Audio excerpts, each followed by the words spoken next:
Fala pessoal, como eu prometi para vocês, a gente vai continuar falando sobre fundos imobiliários. Agora nós vamos fazer 2 ou 3 aulinhas explicando as categorias, tá? Porque isso é muito importante. Assim como eu fiz lá com os fundos de investimentos, expliquei a estratégia. Vocês viram na aula passada quais são as principais estratégias, mas eu acho interessante a gente estratificar um pouquinho, porque as estratégias elas variam e dentro de cada estratégia você vai ter situações bem diferentes, tá? Mas acho que vai ser uma aula bem divertida e bem prática para vocês entenderem aí as vantagens e as desvantagens de cada tipo de fundo de tijolo, que é sobre o que a gente vai falar agora, tá? E o que seriam os fundos de tijolos, né? Eles são os fundos que usam aquela estratégia de geração de renda, né? Ou seja, eles vão ter um imóvel ou um conjunto de imóveis, vão locar para inquilinos, né, para locatários, e vão gerar renda por meio da cobrança de aluguel, tá? Só que a gente pode ter uma série de ativos, né, e de uma série de categorias nesse aspecto, né? Você pode ter, como eu já adiantei na aula passada, shoppings, hospitais, lojas corporativas, galpões logísticos, educacionais, enfim, uma série de imóveis. E aí a gente talvez fique um pouco perdido, né? Qual que é melhor, qual que é pior, enfim, eu vou tentar trazer para vocês um resumo das características de cada uma das categorias.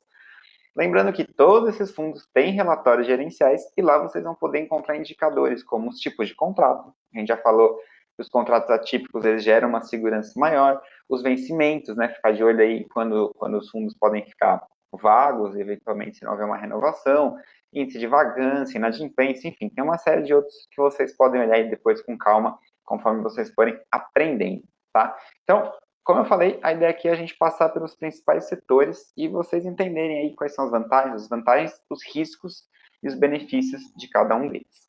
Vou começar pelos fundos de shopping, que são bem comuns aí na Bolsa Brasileira. Então, você vai ter aí um segmento bem defensivo, eu adiantei isso na aula anterior, porque você vai ter sempre uma série de setores dentro de um mesmo ativo, né? Então, você vai ter lá o seu lojista de vestuário, vai ter de serviços, de alimentação, enfim. E cada um desses setores, ele tem uma realidade diferente em relação aos outros, né? Então, você tem uma diversificação muito grande num ativo só. Isso também vale para as rendas, né? Vamos supor que 2 ou 3 lojistas estejam com dificuldades financeiras e parem de pagar o aluguel, né? Isso vai ter um impacto muito pequeno dentro da receita inteira do fundo, né? É diferente de um outro, por exemplo, a gente vê daqui a pouco os escritórios, às vezes o prédio do escritório é locado para uma empresa só, como a gente falou lá no XPCM na aula passada, né? Então você tem um risco de inadimplência muito alto. No shopping isso também é reduzido. Por isso que essa categoria talvez seja até a melhor para quem está começando, assim, é um setor mais defensivo e resiliente em relação aos seus concorrentes, ok?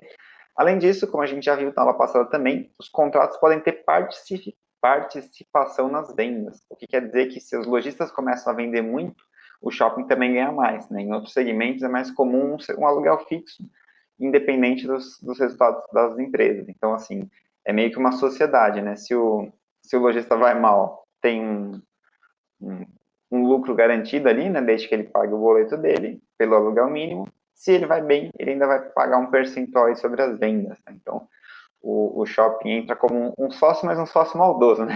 Um sócio que só aparece na fase boa, né?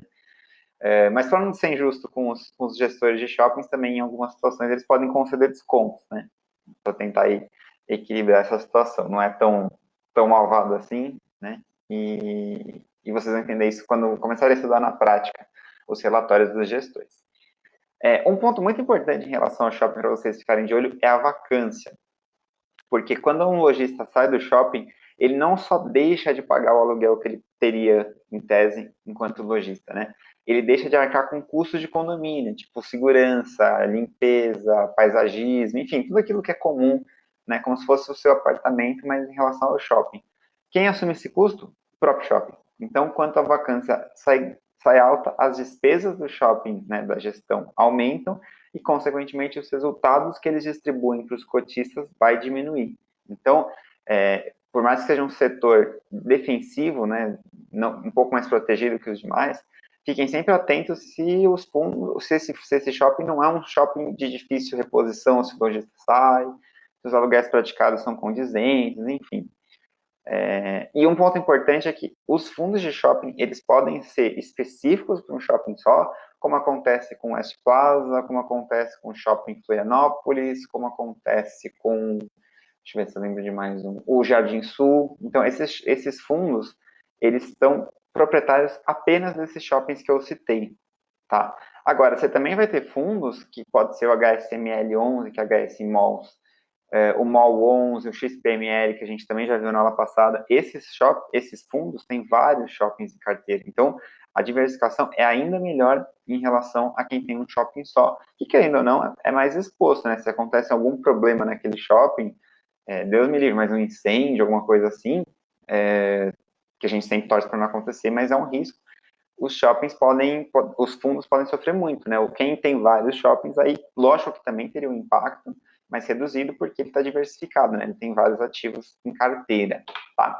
Então, para cada setor, eu preparei uma tela dessas com os lados positivos e os lados negativos para que vocês entendam na prática assim, o que agrada a vocês, né? Se os riscos pesam mais, você fala, isso aqui não tá legal, ou se os atrativos falam, poxa, isso aqui é fantástico, eu gostaria de ter um investimento nessa categoria, tá?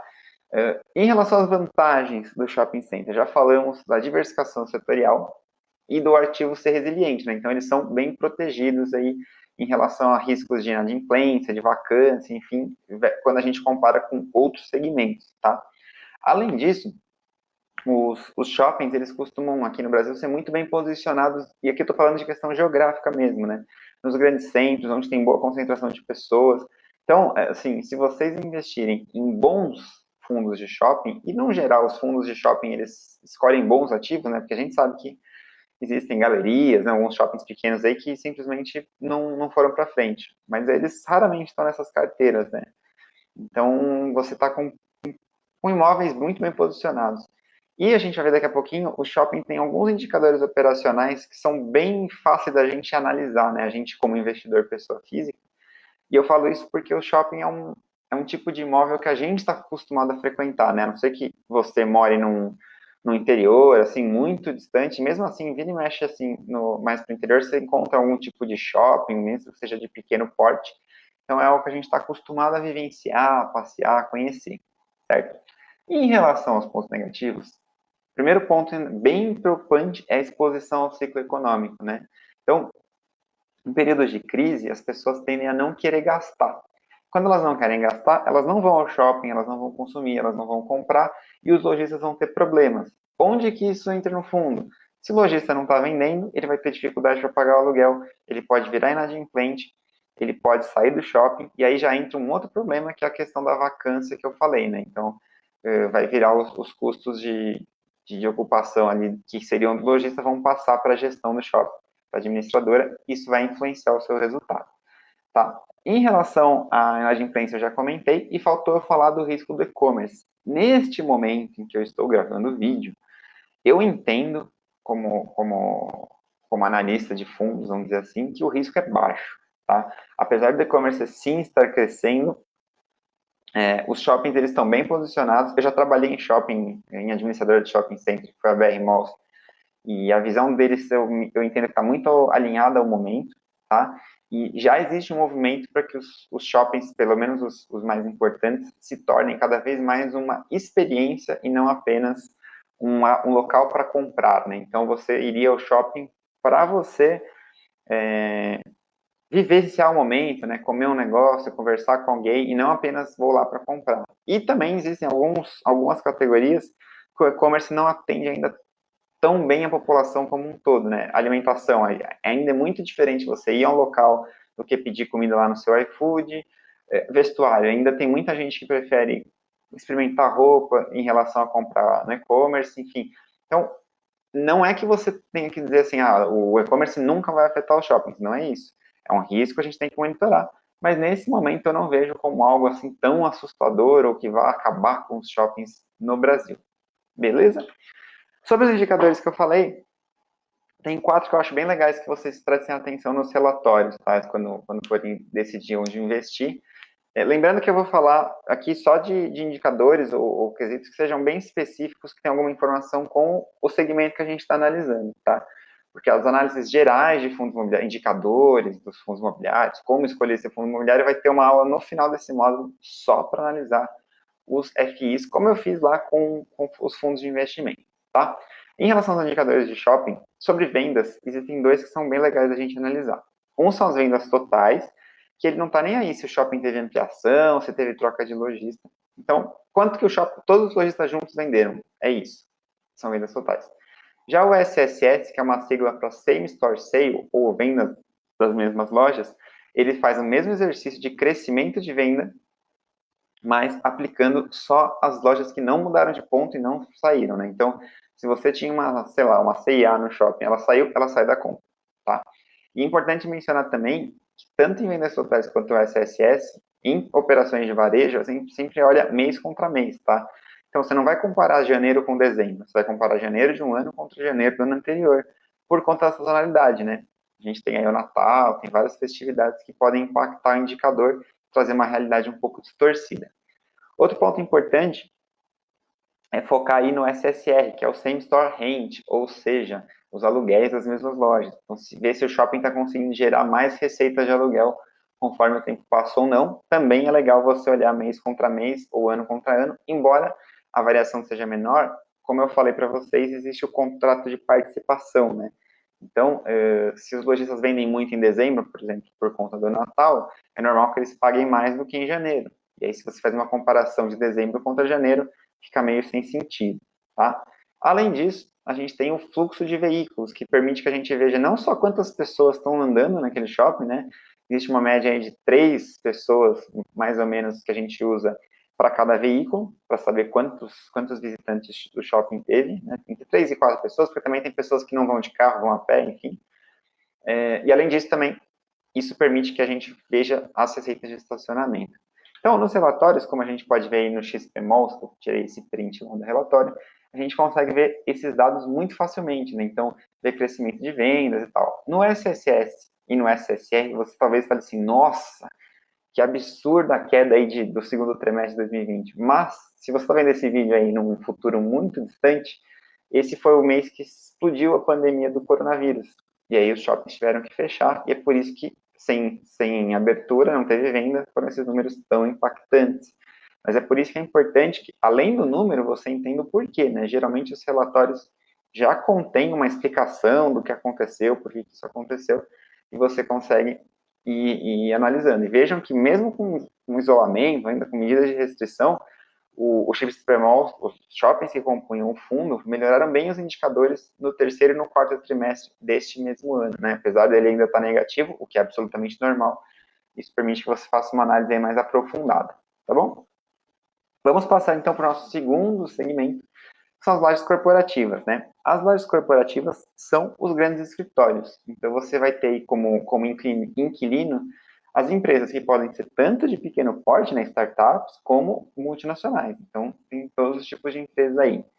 Os imóveis de escritórios, eles também são bem analisados aí pela qualidade do ativo, né? Eles possuem um rating, que pode ser desde o famoso AAA, que é a melhor qualidade de imóvel, até a qualidade C. E como que vocês chegam nessa nota? Vocês não precisam chegar, tá? Existem empresas que fazem isso e elas avaliam coisas como flexibilidade, estrutura, estacionamento, segurança e principalmente localização, tá? Isso é muito importante no conceito de escritórios. Então, voltando lá na aula anterior, qual foi o grande problema do XPCM11 lá, quando a Petrobras anuncia a saída? Ele não é um ativo localizado num ponto que seja fácil a reposição, né? Se esse mesmo imóvel fosse na Faria Lima, por exemplo, que é uma avenida muito famosa de São Paulo por ser corporativa, né? Tem muitas empresas do mercado financeiro ali e tal, provavelmente seria muito fácil repor esse locatário, mesmo sendo a Petrobras, e aí o impacto não seria tão grande. Qual que é o risco das lajes corporativas, né? Se a gente falou que para os shoppings a gente tem a questão do e-commerce para monitorar, nos escritórios é o crescimento do home office. Em relação aos prós e contras, geralmente a gente vai ter empresas qualificadas, né, nesses fundos, então grandes marcas vão alocar seus escritórios com os FIs, né? Em geral, eles também possuem uma diversificação setorial e um foco em procurar boas localizações para os imóveis, né? Quanto mais nos grandes centros os imóveis estiverem, melhor para a gente como investidor. De lado negativo, o crescimento do home office me parece uma coisa meio que sem volta. Eu não acho também que é o caos que as pessoas estão dizendo de que as empresas vão largar os escritórios totalmente, mas deve sim haver uma redução. De novo, cabe uma análise qualitativa, né? Onde que é esse escritório? É numa área que tem muita demanda, como eu falei, como a Faria Lima, o centro de São Paulo, tem muita empresa, muito escritório. Mesmo com home office, eles devem ainda ser bem valorizados. Agora, imóveis em áreas não tão valorizadas do ponto de vista comercial tendem a sofrer. Então, assim, avalie esse tipo de coisa quando você olhar o relatório de um fundo de escritório. E outro problema são os contratos que costumam ser típicos, né? Então, as multas não são tão pesadas e isso significa que os lojistas têm mais facilidade, num geral, não é regra, para sair do imóvel onde eles estão.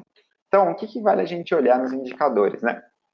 O primeiro print é lá do BRCR11, que é um fundo de escritórios, e ele já passa para a gente as classes, né? Você vê aqui nesse pedacinho aí que eu peguei da imagem, a gente tem 2 ativos AAA, e lá na última coluna você pode ver até quais são as empresas, né? Então você vai ver que tem Itaú, WeWork, que é um grupo de coworking, Banco do Brasil, Banco ABC, então, enfim, acho que você consegue avaliar aí quais são as principais empresas que estão trabalhando lá, além de outros dados interessantes, né? Receita por metro quadrado, enfim, outros aspectos. Já no de baixo, alguns relatórios também trazem um comparativo com a média do mercado, né? Eu acabei tirando a legenda, mas a linha azul é o aluguel médio do Vino 11, que é um fundo de escritórios da 20 Partners, que até a gente conversou quando falou de conflito de interesse, e vejam como ele está um pouquinho abaixo da média, que é a linha roxa, né? Então, isso é um ponto de atenção, por tentar entender junto à gestão por que a empresa não consegue manter os preços de valor de mercado. Será que é porque um dos locatários é a própria 20? É um questionamento que você pode perfeitamente fazer e não se sentir confortável para investir, tá? Não é o caso, estou só dando um exemplo de perguntas e é importante que você, como investidor, seja questionador, tá? Entenda por que você está investindo o seu dinheiro lá e não simplesmente porque você olhou um número e achou interessante, tá? Outro indicador muito importante no caso dos shoppings, como eu expliquei da questão das multas, é a questão dos contratos, né? Então, vejam que no caso do RNGO, que é o Fundo Rio Negro, ele tem imóveis em Alphaville, tá? É um fundo de escritório também, mas um pouco mais distante de São Paulo. Alphaville é uma região aí região metropolitana de São Paulo, mas não é capital. Só que não tem vencimento, né? Nos próximos 2 anos aí, isso eu peguei um relatório que tinha 2020, né? Só 14% dos contratos venceriam, mas 70% deles passariam por uma revisional. Então, a gente poderia esperar aí quedas de aluguel por conta da pandemia e tal, mas poucas saídas, a não ser que os locatários pagassem as multas que estivessem em contrato. Então, isso é uma coisa legal da gente sempre olhar, assim como a diversificação por setores, né? Como as empresas são de setores distintos, elas também trazem realidades bem diferentes entre si. Passando para o terceiro grupo, os logísticos. Os ativos de galpões logísticos, eles podem ser tanto os industriais como só galpões logísticos mesmo em si. Eles formam, junto com os outros dois, que são os shoppings e os escritórios, a maior parte dos fundos que a gente tem na Bolsa de Valores, tá? O Brasil ainda não é um mercado tão avantajado assim nesse quesito. Então, pode ser que você vai ver que vai ter uma diferença muito grande de variedade. Aqui você vai ter muitos fundos de shopping, muitos fundos de escritório, muitos fundos logísticos. Dos outros segmentos que a gente vai ver daqui a pouco, são poucas opções. Então, os galpões logísticos também são bem importantes e relevantes. E eles servem basicamente para a produção industrial, no caso dos industriais, ou estoques, né? É onde as empresas guardam os estoques e contribuem aí para a distribuição. Então, como são ativos que permitem a distribuição das mercadorias das empresas, é essencial, mas muito importante mesmo, que eles estejam próximos das rodovias. Ao mesmo tempo, eu acabei deixando aí crescimento do home office a gente está falando de lojas corporativas, tá? Foi um erro meu aí, podem ignorar esse último ponto. Mas um ponto que eles têm que ver é o crescimento do e-commerce. Tá? Em tese, o e-commerce favorece os galpões logísticos, né? Mas ele também exige que os galpões estejam perto dos grandes centros. E os grandes centros têm o quê? Trânsito. São Paulo, Rio de Janeiro, Porto Alegre, enfim, essas grandes cidades têm trânsito. Então, isso atrapalha um pouco a logística.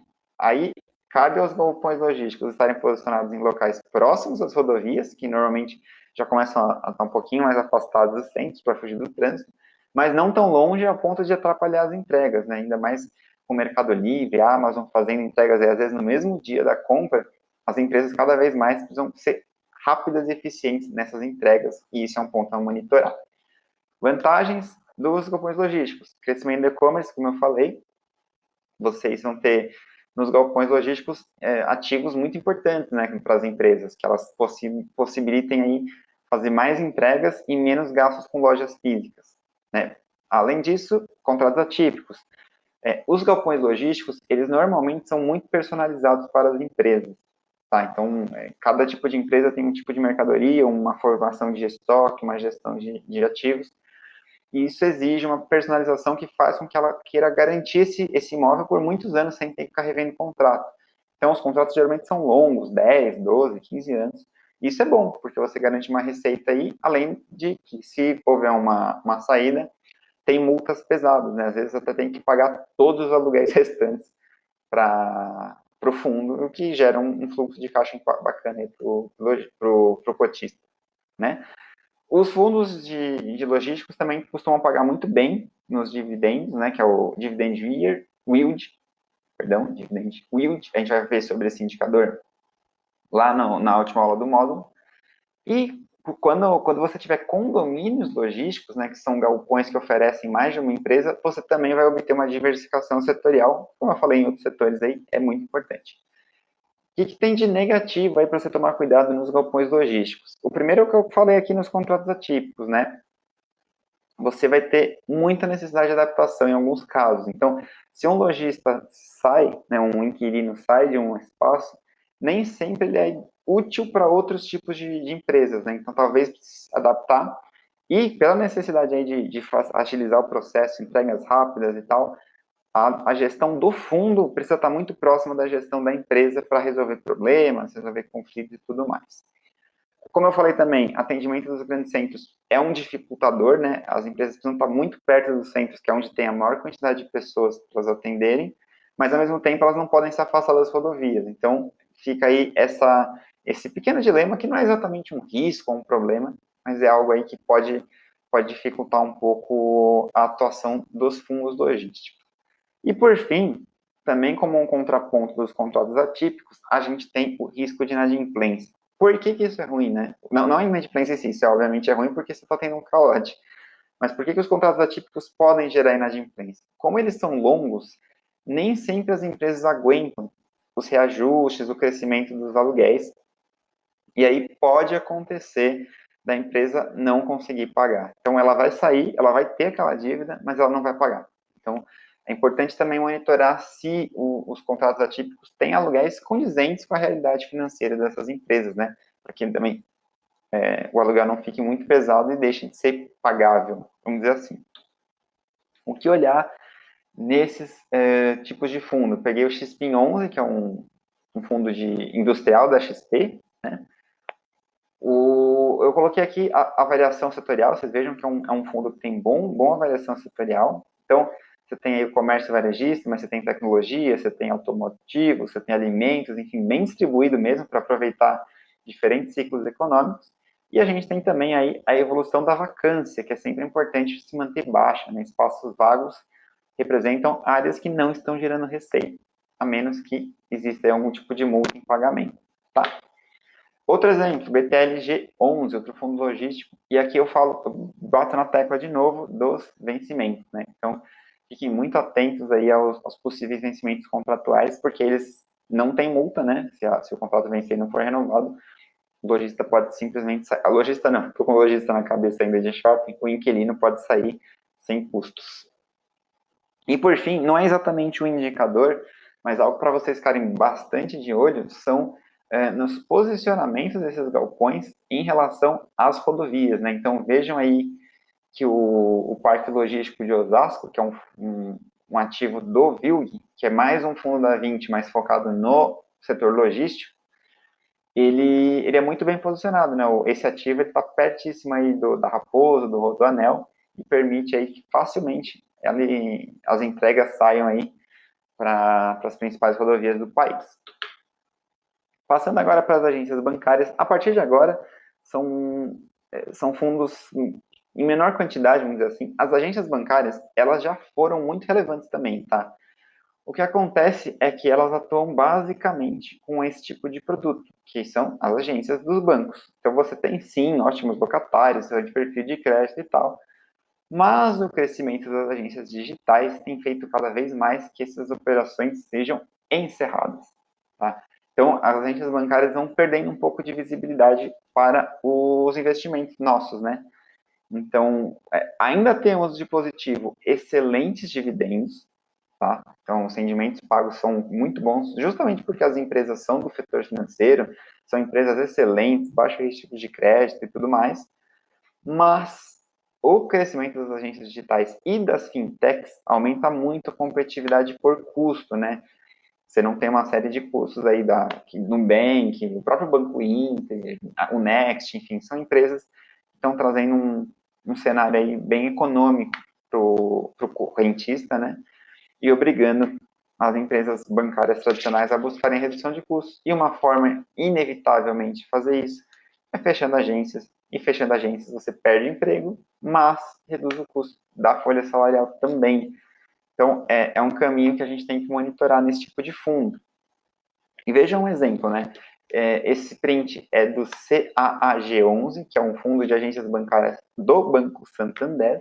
Veja que a diversificação é muito boa, né? Existe uma concentração natural em São Paulo pela importância do estado econômico, né? Mas é uma boa diversificação por parte da empresa. Só que vejam o gráfico de baixo, que são os vencimentos dos contratos. 60% desses contratos do Santander vencem em 2022. Eu estou gravando esse vídeo em 2021, ou seja, menos de um ano para isso acontecer. E se o Santander resolve não renovar vários dos contratos, né? Como que vai ficar esse fundo? Ele vai ser repassado? Porque esses fundos costumam ter, e é bom vocês saibam isso, cláusulas de exclusividade, né? Que não permitam a negociação com concorrentes. Como é que faz com a vacância? Vai ficar aberto? Não vai? Como é que funciona? Essa incerteza é um risco muito grande e que precisa ser monitorado. Tá? Agora, a gente vai ver outras categorias. Eu não vou aprofundar tanto, porque, como eu falei, são ativos que têm pouquíssimas opções, né? Você vai ter duas, três. Opa, repetir nesse slide. Duas, três categorias, tipos de fundos imobiliários, mas eles também são importantes até para fazer uma diversificação aí dos seus investimentos nessa categoria, tá? Em relação aos fundos educacionais, que é o primeiro grupo, são basicamente as faculdades, né? Então a gente tem o HGRU, por exemplo, que tem o IBMEC, que é uma faculdade importante do Rio de Janeiro, tem um outro fundo que tem o INSPER aqui em São Paulo, que é outra faculdade bem relevante. Você tem faculdades São Judas, a Embi, enfim, alguns pontos dessas faculdades, elas também pertencem aos fundos imobiliários. E eles apresentam como grandes forças marcas e posicionamentos estratégicos, né? Você não vê aí faculdades, não, agora vão mudar toda hora de lugar, né? Elas sabem que é importante estar no mesmo ponto, então a tendência é elas tentarem sempre renovar os contratos. Também são contratos atípicos, longos, né? Com durabilidade estendida. E, no geral, são faculdades com bom perfil de crédito, tá? O que garante aí uma baixa inadimplência na maior parte das vezes. Quais são os problemas dos fundos educacionais? É um ativo pouco flexível. O que eu quero dizer com isso é, se amanhã o INSPER encerra suas operações, a estrutura de uma faculdade ela é muito específica, né? Então, ou você coloca um novo locatário lá, que também é uma faculdade, ou você vai ter uma dificuldade muito grande de adaptação, né? E geralmente essas marcas não pagam barato pelo espaço, né? Porque elas são também, na enorme maioria das vezes, o único locatário lá. Então, o que eu falei do XPM lá, que a Petrobras era o único proprietário de um ativo só, às vezes vai acontecer também nesses imóveis educacionais, né? Um risco bem importante de você prestar atenção, que é o fato de que, eventualmente, essa empresa saindo, o imóvel inteiro fica vago e sem renda, né? Então, sempre bom estar atento a isso.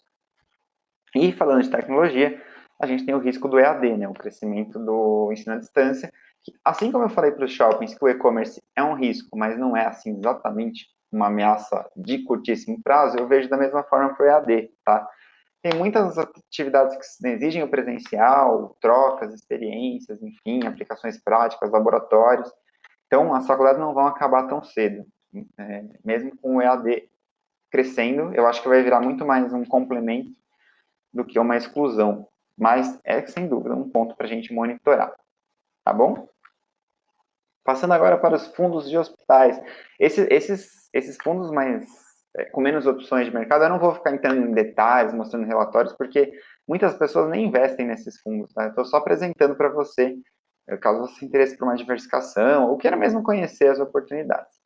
Fundos de hospitais a gente tem hoje 3, se eu não me engano, né? O Hospital das Crianças é um, tem o Hospital São Luís, que é mais um fundo, e tem o Nossa Senhora, se eu não me engano, que tem algum último nome que eu esqueci agora. Mas são basicamente 3 opções. As vantagens dos fundos de hospitais é que essa é uma atividade essencial e que, portanto, as pessoas prestando de saúde sempre, ela não depende de ciclo econômico, né? Em crise, sem crise, com economia bombando, com taxa de juros alta, taxa de juros baixa, com inflação, as pessoas ficam doentes, precisam de hospital, precisam de tratamento, precisam de cirurgia. Então, é um setor bem resiliente aí e ele costuma pagar muito bem nos dividendos aí para os cotistas. O problema aqui é o mesmo que eu falei das faculdades, né? Você tem um imóvel muito personalizado para a função hospitalar, né? Para atendimento médico, atendimento clínico. Então, é uma estrutura que não tem segundo uso fácil, né? Então, se esses hospitais que eu falei encerram as operações por qualquer questão, porque os hospitais também podem quebrar, né? Tem gestão financeira ali por trás. Você aloca um novo hospital lá dentro, ou você vai ter muita dificuldade de reutilizar aquele imóvel. Temos também um problema adicional, né, que é a função social do hospital. Por que isso é um problema? Assim, do ponto de vista da sociedade, é fantástico. São empresas muito importantes para a gente. Só que se o hospital para de pagar aluguel por um motivo de crise, né, está com gestão financeira em problema, endividado e tal, o fundo ele poderia perfeitamente entrar com uma ação de despejo, mas vai ser muito difícil que um juiz concorde em despejar um hospital por 1 ou 2 meses de atraso, né? Pela função social que ele exerce, ele vai deixar a população sem atendimento por conta de alguns atrasos. É uma questão um pouco difícil e que pode afetar aí o resultado do fundo. E também, como eu mencionei, são só 3 fundos de hospitais, pelo menos até a última vez que eu tinha dado uma olhada. Então, é uma variedade muito baixa aí para quem gosta da categoria. Passando para os fundos de hotéis, temos uma variedade ainda menor, então já vou começar pelos pontos negativos, que são só 2. São só 2 fundos de hotéis, e eles possuem uma altíssima sazonalidade e exposição ao ciclo econômico. Então, no momento de crise, as pessoas viajam menos, viajando menos, elas ficam menos de hotel. Isso é meio intuitivo, né? O lado bom é que eles servem para a diversificação da sua carteira, então a exposição aí a uma categoria diferente, né, caso você goste, e eles oferecem uma boa rentabilidade, porque eles podem tanto trabalhar com a alocação dos quartos, como é comum, né? E você tem até um indicador específico, que é o RevPAR, que é a receita média por locação, como também a venda de unidades hoteleiras, né? Os famosos flats. Então, eles podem comprar e vender os flats para gerar receitas aí para os cotistas. Passando para os fundos de varejo. Aqui são as grandes operações de varejo. Normalmente são grandes locatários, empresas renomadas, né? Walmart, Sam's Club, enfim, Big. Aqui no Brasil, na verdade, o Walmart nem existe mais, né? Virou Big. E isso traz aí uma boa capacidade de pagamento. E são ativos também, geralmente, bem localizados, onde há fluxo de pessoas e tudo mais. Problemas dos imóveis de varejo. Normalmente, eles também são monousuários, então aquele velho problema aí de readaptação do espaço, mas ainda é um pouquinho mais fácil você trocar a operação de varejo, né, de um espaço de supermercado, do que era, por exemplo, uma universidade, que tem as salas e tudo mais, né? Em relação à exposição ao ciclo econômico, é muito parecido com os shoppings, né? Então, no momento de crise, as pessoas tendem a consumir menos, mas é uma redução, principalmente no caso dos supermercados, porque você tem aí alimentos, né, são itens básicos que mesmo que cresçam de inflação e tal, as pessoas vão ter que continuar comprando. Então, tem uma exposição ao ciclo econômico com um ponto negativo, mas tem uma certa resiliência também que a gente pode considerar um ponto positivo. Também temos alta competitividade no varejo, né, e a pouca variedade aí de fundos, como também já aconteceu nas outras categorias aqui. Para a gente fechar essa aula, espero que você tenha gostado aí desses prós e contras, acho que ajuda a identificar um pouquinho como analisar os fundos também, né, o que a gente tem que olhar e tal. Eu trouxe aqui 4 fundos alternativos, que são fundos muito específicos e que não se encaixam nessas categorias, mas também são nesse estilo de geração de renda aí com locação. A gente tem um fundo de agronegócio, né, que são galpões para armazenamento aí do mundo agrícola, que é o QAGR. A gente tem os fundos residenciais, eu até citei o Lugo, que é o LUGG11 na aula passada, né, que são apartamentos que são alocados basicamente para pessoa física. Talvez seja o único fundo, posso até estar falando besteira aqui, mas é muito provavelmente o único fundo que tem enorme maioria de pessoas físicas como locatários, né? E isso pode ser positivo na medida em que, assim, é o seu aluguel que a pessoa mora, ela vai pagar, entendeu? Ela tem que pagar, porque senão ela não vai querer ser despejada. Tem também um fundo de cemitérios, aí é uma questão um pouco mais individual, né? Assim, pô, mas é correto investir num fundo onde a gente coloca as pessoas mortas e tal. Mas a verdade é que todos os dias tem pessoas morrendo, então acaba sendo os cemitérios são um ponto importante da economia, né? E tem o CARI 11, que basicamente tem cemitérios aí na sua carteira. E tem um fundo específico da indústria têxtil, que é o CTXT11. Esse eu confesso para vocês que não tenho muita familiaridade, né? Nunca investi. E reforço que, assim, todos os fundos que eu usei de exemplo, eles não são recomendações de investimento. Eu nem posso fazer isso, né? Mas é para você conhecer as categorias e se aprofundar um pouquinho. Como vocês devem ter percebido, todos os fundos de tijolos, eles trabalham com geração de renda, né? Então cobrança de aluguel. Isso significa que a gente ainda também precisa conversar sobre outras estratégias, como os títulos imobiliários, que são os fundos de papel, desenvolvimento e FOFs. É o que a gente vai fazer nas próximas aulas, né? Eu vou trazer um pouquinho mais de detalhes dessas outras categorias para que você também possa se aprofundar nelas e conforme for, se você se interessar pelos fundos imobiliários, gostar dessa questão do fluxo de caixa recorrente, começar já a estruturar uma carteira de fundos imobiliários.